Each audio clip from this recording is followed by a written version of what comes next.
চলে এলাম আমার স্নেহের ছাত্রছাত্রী মেজর পল সায়েন্স যারা রেখেছো তাদের জন্য আজকে মাত্র 5টা প্রশ্ন বলতে। দেখো 5টা প্রশ্ন বলছি বলে 5টা প্রশ্নই করবে এরকমটা করবে না, ওকে?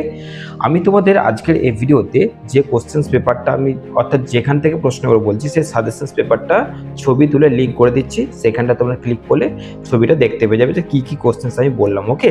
সেখানে নাম্বারগুলো লিখে দেওয়া আছে, সেগুলো দেখে নিচ্ছ, সেগুলো পরে। আগে বলছো আমি আর কী বলছি। আজকের এই ভিডিওতে ডেসক্রিপশন বক্সে চলে যাবে, সেখানে যা যা করতে বলা আছে সেগুলো করবে 1 নম্বর। 2 নম্বর, তোমাদেরকে একটা কথা বলছি, আমাদের কিন্তু পরবর্তী টার্গেট, যেটা আমি তোমাদের উপর একটা অধিকার রেখেই বলছি, যেটা হচ্ছে আমাদেরকে এই প্ল্যাটফর্মকে 30,000 সাবস্ক্রাইবারে এবার পৌঁছাতে হবে। এটা কিন্তু তোমাদের কিন্তু একটা খুব একটা ছোট্ট টার্গেট দিলাম। কেন বলো তো? একজনকে শেয়ার করলেই কিন্তু টার্গেটটা আরামসে ফিল আপ হয়ে যায়। এটা তোমাদের করতেই হচ্ছে। আজকে তোমাদের মেজর পল সায়েন্সে সেই 5টা প্রশ্ন বলছি, ভালো করে আগে লক্ষ্য করো, তারপর তোমরা বাকি কোশ্চেনগুলো তো করে নিচ্ছ। প্রথম কোশ্চেনটা কি করছো? গ্রিক নগর রাষ্ট্রের বা রাষ্ট্রচিন্তার বৈশিষ্ট্য বা উদ্ভবের কারণ। এই কোশ্চেনটা মোস্ট ইম্পর্টেন্ট। 2 নম্বর প্রশ্ন করছো কি? যে প্লেটোর ন্যায় বিচার তত্ত্ব, এই কোশ্চেনটা করছো। আচ্ছা, এরপর হচ্ছে নেক্সট যে মধ্যযুগীয় রাষ্ট্রচিন্তার বৈশিষ্ট্য, 3টে। তারপরে কোশ্চেন হচ্ছে ম্যাকিয়াভেলির ক্ষমতা বিষয়ক তত্ত্ব, এইটা হচ্ছে। তারপরে অর্থাৎ নবজাগরণ সুসন্তান বলা হয় কেন, একই ব্যাপার, একই কোশ্চেন। আর লাস্ট হচ্ছে তোমাদের টমাস হবসের সার্বভৌমত্বের ধারণা। এই কটা কোশ্চেন তোমাদের করতেই হচ্ছে। এই কটা কোশ্চেন যদি তোমরা করে নিতে পারছো, তাহলে মিনিমাম তোমাদের কাছে পাস করার কাছাকাছি নাম্বারটা উঠে যাচ্ছে।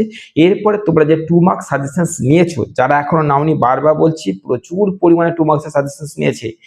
যারা 2 মার্কসের সাজেশনস নিতে পারবে, মিনিমাম তাদের হাতে আমি 14 থেকে 15 নম্বর তুলে দেবো।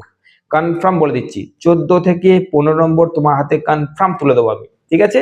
তো ডেসক্রিপশন বক্সে চলে যাও, ওখানে অনেক কিছু রয়েছে। 2 নম্বর তোমাদের টার্গেট বলে দিলাম।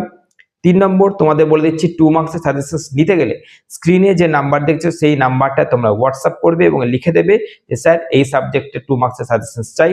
তোমাদের একটা পেমেন্ট করতে হবে, সেই পেমেন্ট করার পরে তোমাদের নোট দেবো। যদি নোটটা নিয়ে নিতে পারলে 15 নম্বর তোমাদের হাতে কনফার্ম উঠে যাচ্ছে 2 মার্কস থেকে। তারপরে বাকিগুলো তো তোমাদের এমনি করে নিচ্ছ, কমন পাচ্ছে, ঠিক আছে? তো দেখা যাক কারা কারা হোয়াটসঅ্যাপ করছো। প্রচুর পরিমাণে 2 মার্কসের সাজেশনস নেওয়া হয়ে গেছে। যদি তুমি নিতে পারো, তাহলে তোমার আর এই সাবজেক্টে মেজর পল সায়েন্সের কোনো চিন্তা থাকবে না। হাজার শর্ট কোশ্চেন্স পড়ার দরকার নেই, টাইম নেই। গুটি কয়েক কোশ্চেন্স দেবো, 2টো পিডিএফ যাবে। একটা হচ্ছে হোল সিলেবাস থেকে আমি জাস্ট বেছে দিয়েছি কয়েকটা, আর একটা পিডিএফ যাবে যেখানে খুব জোর 29টা বা 30টা কোশ্চেন্স থাকবে। ওই 2টো পিডিএফ যদি করে নিতে পারলে, তাহলে তোমাকে আর কিচ্ছু করতে হবে না। জাস্ট একটা ছোট্ট পারিশ্রমিক দিয়ে নোটটা নিয়ে নিলে মিনিমাম 14 থেকে 15 নম্বর তোমার হাতে চলে আসবে। ওকে, চলো চলে এসো ডেসক্রিপশন বক্সে, ওখানে অনেক কিছু রয়েছে। চলো।